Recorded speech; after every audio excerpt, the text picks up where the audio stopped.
Foreclosures. So there are three types of foreclosures I'm going to be talking about. Number one is a bank foreclosure. Then there's a Court of King's Bench foreclosure. And then there's a for sale Court of King's Bench foreclosure.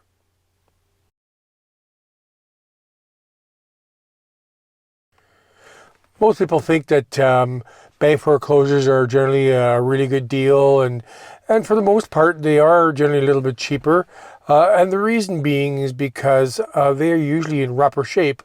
You got to consider that these people that are getting foreclosed on are obviously not making their mortgage payments, so they probably are not doing any of the maintenance on the home as well.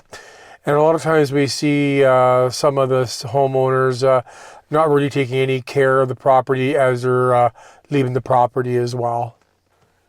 So bank foreclosure, what that is the bank foreclosing obviously on the home. The homeowner has not kept up on their mortgage payments, they're behind.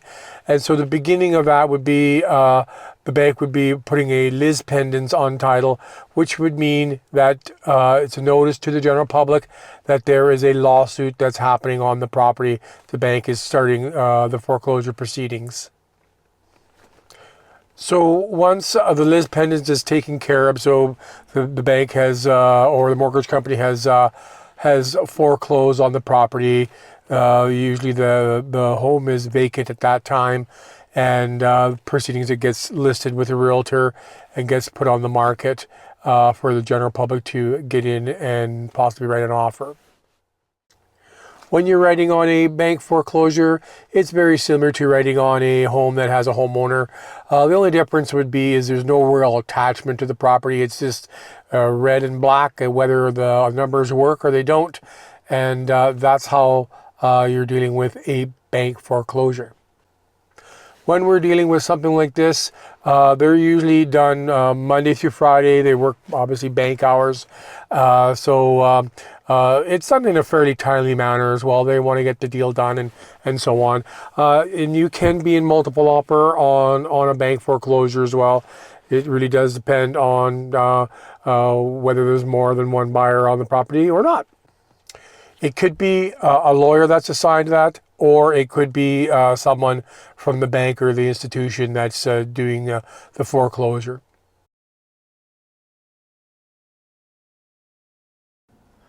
So a Court of King's Bench foreclosure is done for completely different reasons.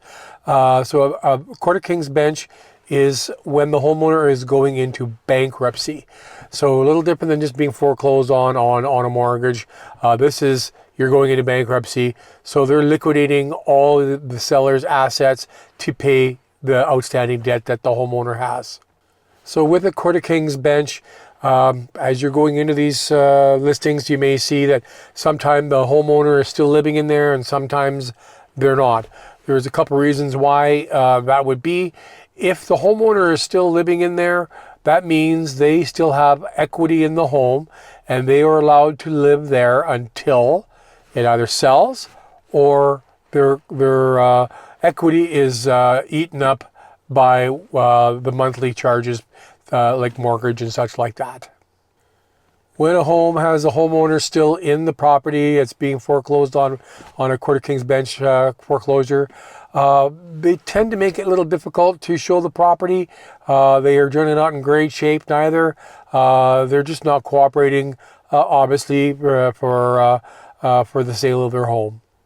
So once a lawyer submits the offer to the Court of King's Bench, that's when the court date is set. So it can be 3 weeks, a month, 2 months down the road. Depends on how busy the courts are.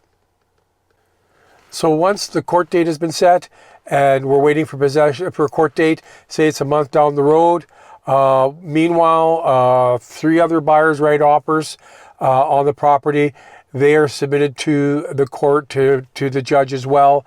It's not a first come, first serve. So again, the judge gets to look at all the offers and he'll decide on which offer they are dealing with. Meanwhile, if you were the first one to write, you can resubmit a new offer as well, an updated offer.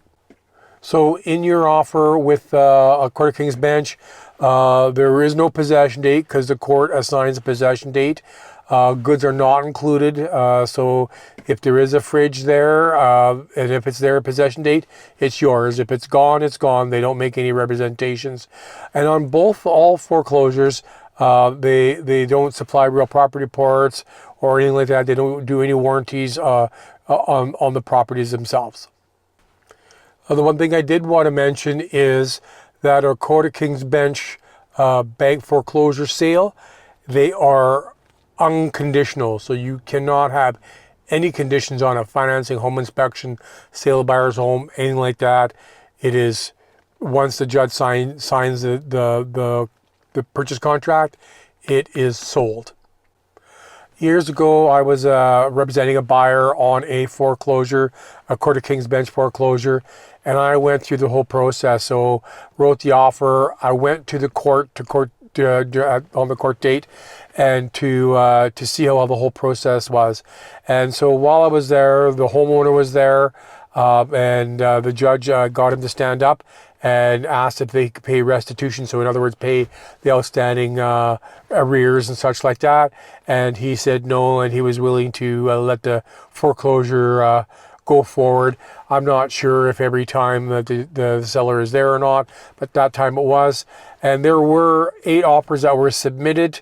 At that point we got to the judge. There was 2 that were in play, that were the top 2. And then the judge was talking to the lawyer on the sale, and the lawyer and the judge felt that they could possibly get some more money for the home. So at that point, sorry, I forgot to mention that we knew what all the offers were dollar-wise, and we got to see all of that. And then what the judge did is said, okay, you have 1 week to resubmit your offer, the 2 of us, and the best offer will win, and it's a closed bid at that time. So put your best foot forward.